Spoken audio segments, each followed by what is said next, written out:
Hello, students. Mrs. Tubara here. Today we're going to start reading Love That Dog by Sharon Creech. It is written in free verse poetry, and you see the book here on the bookshelf. And here are other books that Sharon Creech has written, including Walk Two Moons, which is a Newbery Medal Award winner. She also has another Newbery Award winner, The Wanderer. Over here, of course, you see Spicy. And she is with her cousin dogs. That's Luna, and there's Neptune. That was taken up in Vermont recently. So you'll be able to, by the end of these lessons, describe the growth of the main character. So that's character development. We're going to discuss the plots and events and the setting. Identify the author's purpose. Identify the narrator of the lesson. And of course, the lessons will be linked here. Love That Dog is in the genre realistic fiction. The definition of realistic fiction is a story using made-up characters but could happen in real life. So Love That Dog is a realistic fiction, but books can fall into more than one genre, and this has free verse poetry as its chapters, so you can also say it falls into poetry. Love That Dog, a novel written by Sharon Creech. This book I found over here on Henrico County Public Library on their ebook Overdrive and Hoopla. You can log into the Hanover County Public Library and use their Overdrive, which also has a link on our class link, Sora by Overdrive, that you can link directly into the Pamunkey Library, and there's Hoopla Pamunkey Library. So what I did was I went to Hoopla and I typed in her name, Sharon Creech. And these are the books available online. This one is checked out right now, but I can place a hold on it. I have this book checked out right now, but they must own more than one copy. Here's Moo, also written by her. So you can go through and pick out other books written by Sharon Creech. So here's our book, Sharon Creech, and the first thing we want to do is our pre-reading. It's a very solid yellow color, a very simple title that is written right above each other for some reason, a simple drawing of a dog. So take a moment to write down why you think the cover is yellow. Why did they write the title underneath each other like that? Love That Dog, space, a novel, and a simple drawing. Push play when you're done with your pre-reading.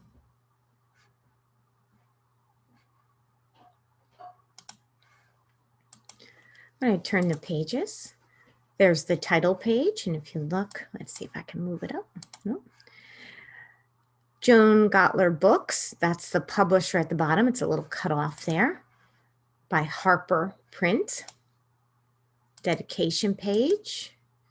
And here are the table of contents. I like to do pre-reading also by looking at the table of contents, maybe the chapter headings. And so the chapter's headings start September 13th.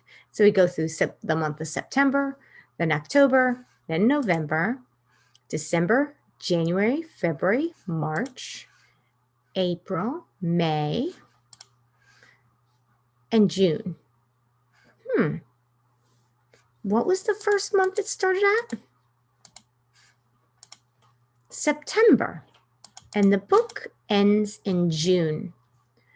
I'd like you to write an inference. I'd like you to make an educated guess of why this book starts in September and ends in June. When you're finished making your prediction, your inference of why the book runs from September to June, play the video.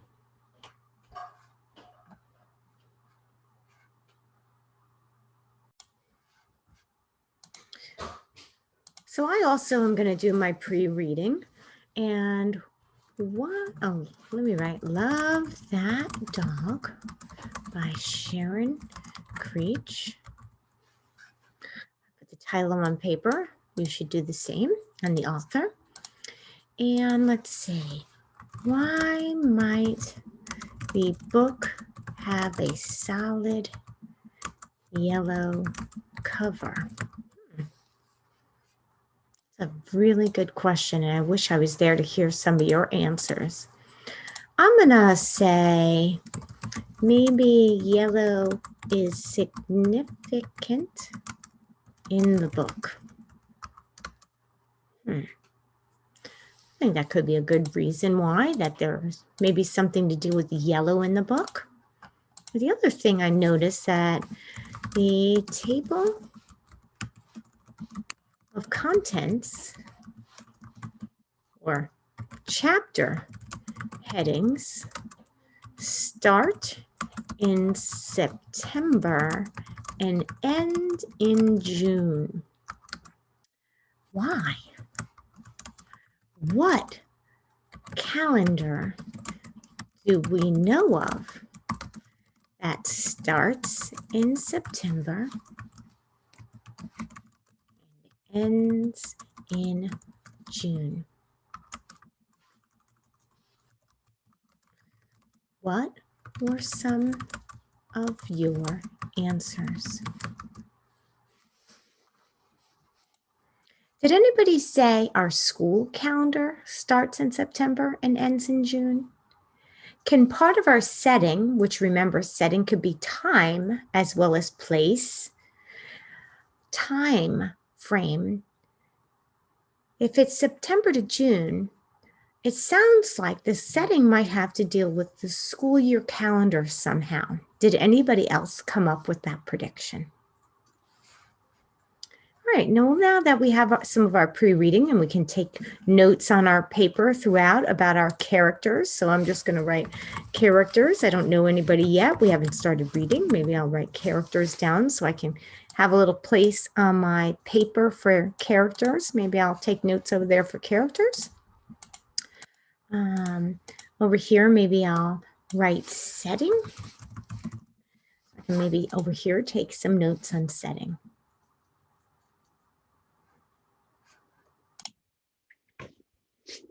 September 13th, Jack, room 103, Miss Sketchberry.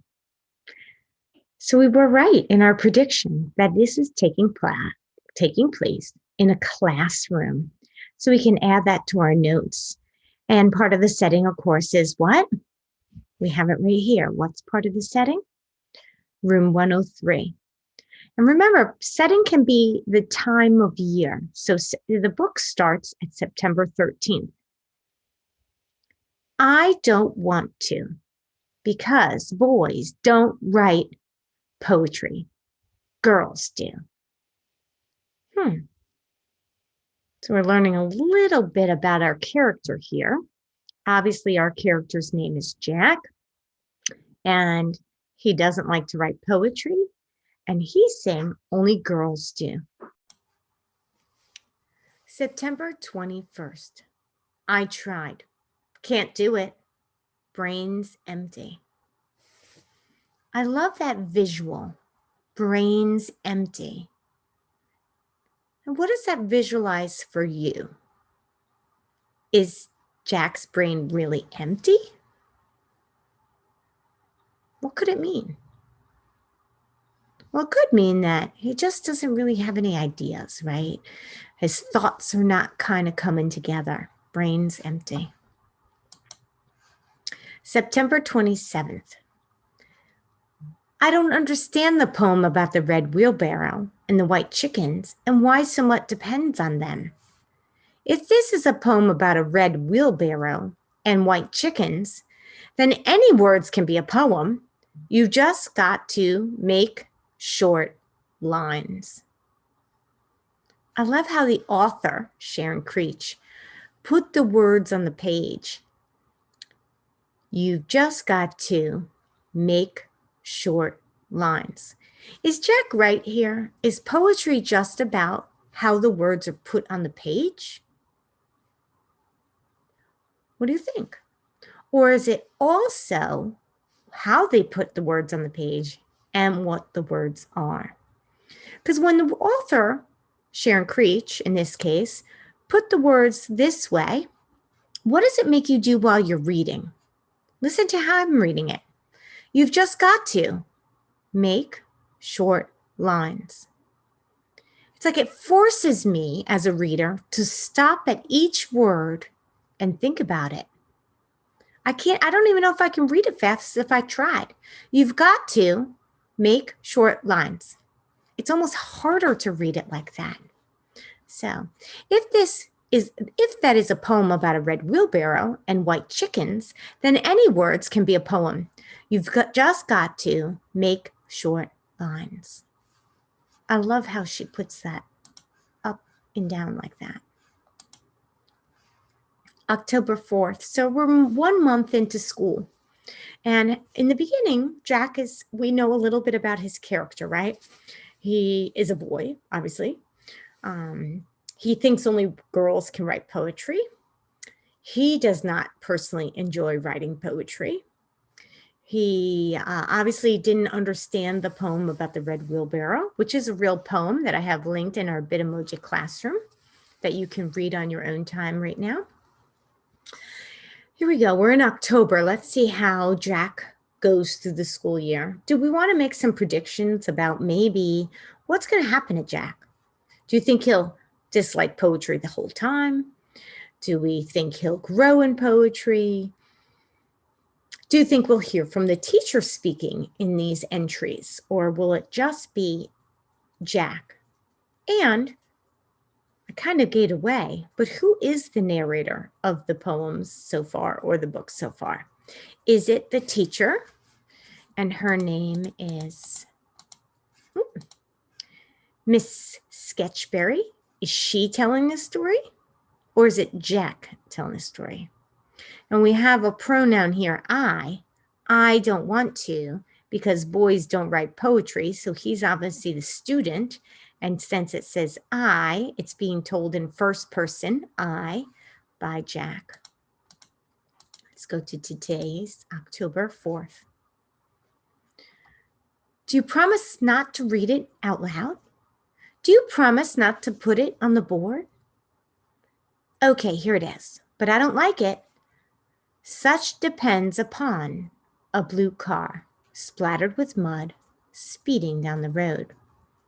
Of course, this is the poem Jack wrote that the teacher wants to put on the board, but Jack doesn't really want other people to know it's him, does he?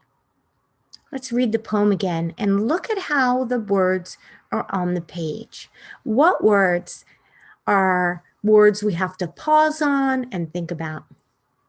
So much depends upon a blue car splattered with mud speeding down the road. Can we stop and maybe draw a little picture of what we visualize here? So I'm going to share my whiteboard here. And I'm going to find, let's see what color I can do. It said blue car, right? So I'm going to draw a blue car. And it said it was speeding. So let me get some. You draw what you're visualizing and then we'll compare.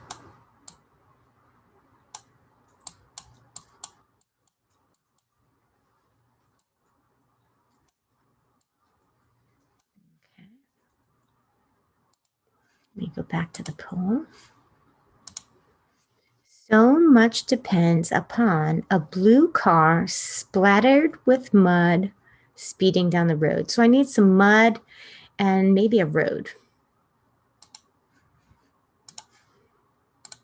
And you're drawing what you visualize. Let me get some brown. So maybe some brown smudged on there. And I want to draw a road. So it's a windy road. I want to make sure people know it's a road. So I'm going to add some yellow lines to make it a road. So much depends on the blue car speeding down the road. I wish I could make it look, maybe if I make little curlies like smoke, you know it's going fast down the road. All right. I wish I could see what yours are, but go ahead and share your drawing with your classmates.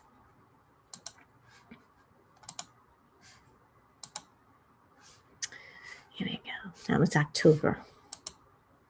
October 10th. What do you mean? Why does so much depend upon a blue car? You didn't say before that I had to tell why. The wheelbarrow guy didn't tell why. So obviously, who's kind of giving him advice here? Yeah, Mrs. Sketchberry. What do you mean? Why does so much depend upon a blue car? You didn't say before that I had to tell why. The wheelbarrow guy didn't tell why. So she obviously wants him to work on that poem. October 17th. What was up with the Snowy Woods poem you read today? Why doesn't the person just keep going if he has got miles to miles to go before he sleeps? And why do I have to tell more about a blue car splattered with mud speeding down the road?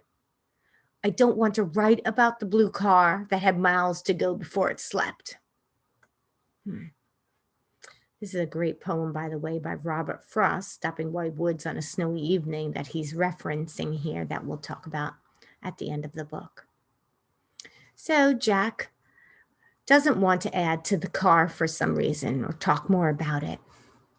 And he didn't really understand Robert Frost's poem, Stopping by Woods on a Snowy Evening.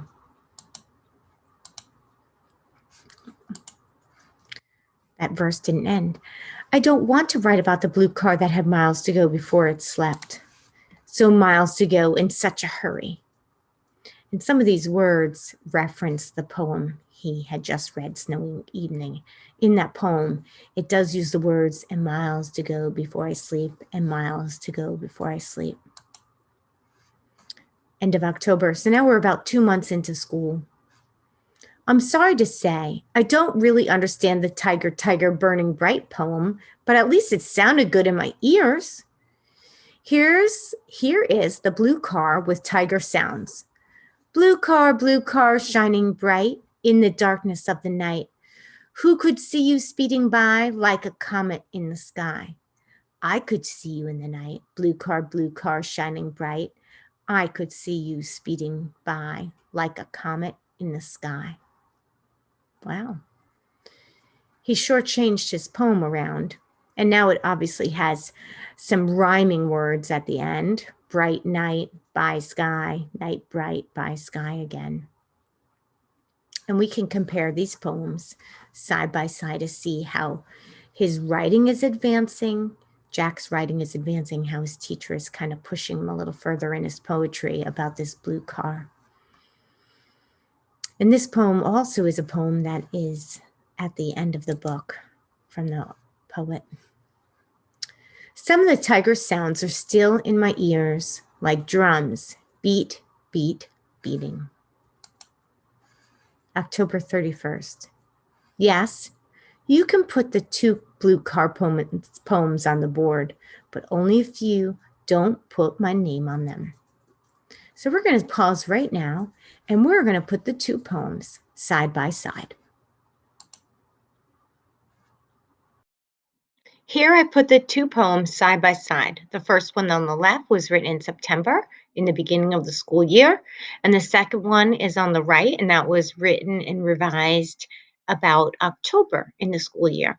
So the first poem reads, so much depends upon a blue car splattered with mud speeding down the road. The second poem, the revised poem, blue car, shining bright in the darkness of the night, who could see you speeding by like a comet in the sky? I could see you in the night, blue car, shining bright. I could see you speeding by like a comet in the sky. So we're going to compare and contrast the 2 versions of Jack's poem about the car. On the poem on the left, the original poem, he writes, so much depends upon a blue car. I want you to predict what this means. What depends? You may not know the answer to this until the end of the book. The second question you're going to answer is, what is the poem on the left? What is in the poem on the left that is not in the right? So compare the two. Make a list of some differences. Maybe it's words or meanings. Make a list. On the poem in the left, is there anyone in that poem? Does Jack refer to anyone in that poem? On the second poem, the poem on the right, does Jack refer to anyone in that poem?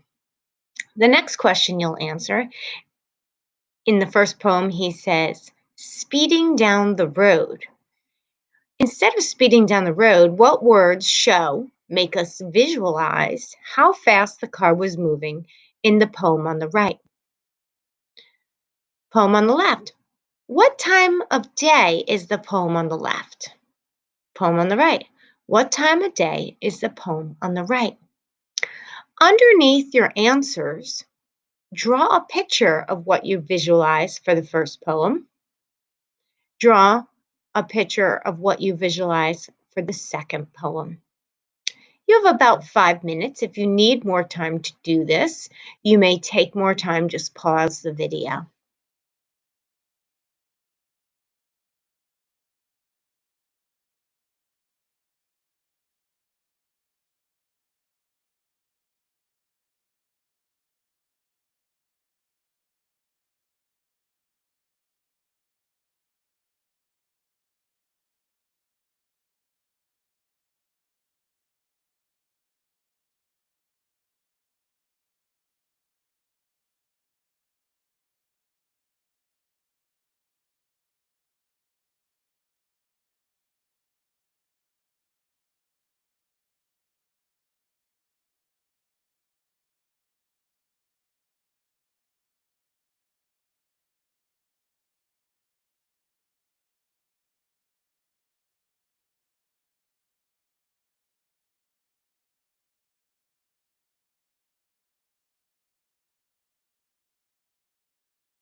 That was about 4 or 5 minutes of work time. Take the time now to share your answers with the class. You may need to pause the video before the next step. As you see, some of these questions cannot be answered right now, But if you go down to the one that says, is there anyone in the first poem versus the first poem doesn't have a narrator or a character necessarily, but the second one clearly says, I could see you in the night. So the narrator is Jack, the person telling the poem.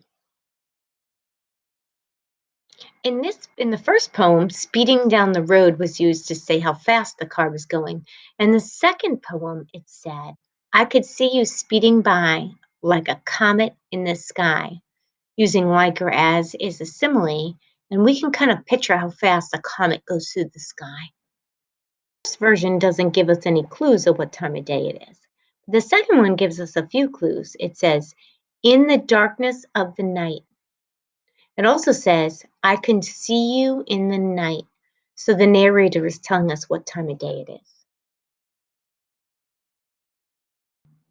Now that you analyze both drafts of Jack's poem, the one he wrote in September versus the one he revised in October, I'd like you to take the time to illustrate each of them. You might have already illustrated the first one, so illustrate the second one.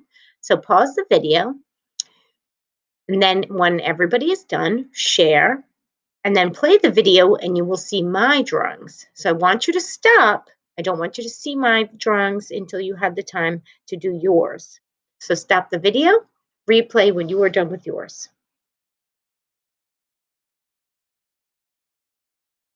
The first version of Jack's poem I thought was really simple. So much depends upon a blue car splattered with mud speeding down the road. So I drew the blue car, I drew the mud splattered all over. I tried to show speed with the hair flowing and the wind behind and then the road. The second version, I tried to give a little bit more detail using the words of the poem.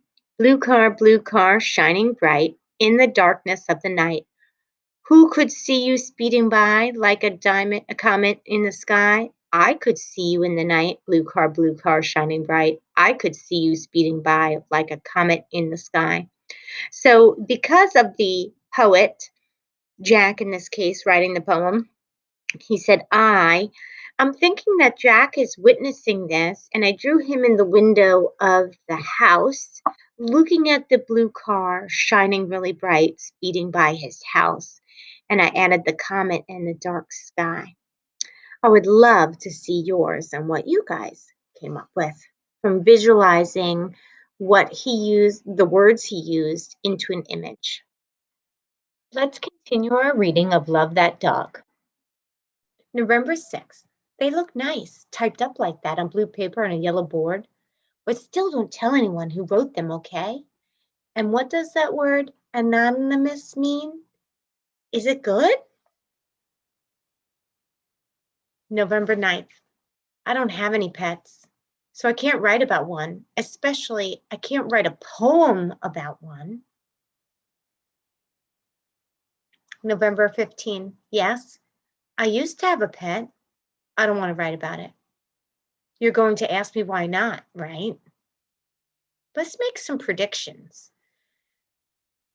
Why do you think Jack does not want to write about his pet? Well, let's go back a little bit and look at the writing. I don't have any pets. So he currently does not have a pet. And the teacher is asking him to write about a pet, but he doesn't want to. Now I can think of a few reasons why I might not want to write about a pet. Can you? Think about it and pause the video and say a few out loud. Now, I wouldn't want to write a pet maybe if it made me sad. And maybe if I lost that pet, it would make me sad. And I could have lost it in a couple different ways, right? Maybe the animal passed away. The book is called Love That Dog. So I'm thinking that maybe his pet was a dog because of the title. I'm making inferences here, right? Educated guesses. I also might not want to write a pet if I had to give that pet away. Maybe we moved and the new house or apartment, we couldn't have a pet or somebody got allergic. So there's a couple of reasons that I know why I wouldn't want to talk about it. What do you predict is Jack's reasons for not wanting to talk about it. November 22nd. Pretend I still have that pet? Can't I make up a pet? A different one, like a tiger or a hamster, a goldfish, turtle, snail, worm, flea? November 29th. I like those small poems we read today. When they're small like that, we can read a whole bunch in a short time, and then in your head are all the pictures of the small things from the small poems. I liked how the cat leaped in the cat poem. Now you could see the long head of the horse in the horse poem. And especially I liked the dog in the dog poem because that's just how my yellow dog used to lie down with his tongue all limp and his chin between his paws, and how he'd sometimes chomp at a fly and then sleep in his loose skin, just like that poem Miss Valerie Worth says in her small dog poem. I think we just learned something on this page.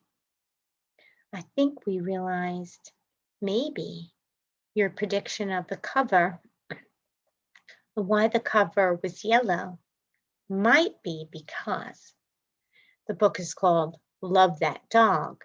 And what color was his dog? Yes, his dog was yellow. And I bet you he really loved that dog. This is the end of lesson 1, day 1 of Love That Dog. And I'm really loving how Jack is starting to grow. He's getting more comfortable. He's letting the teacher put his poems on the board. His poems are getting stronger. Anyway, I look forward to continuing reading tomorrow with you. Have a great day.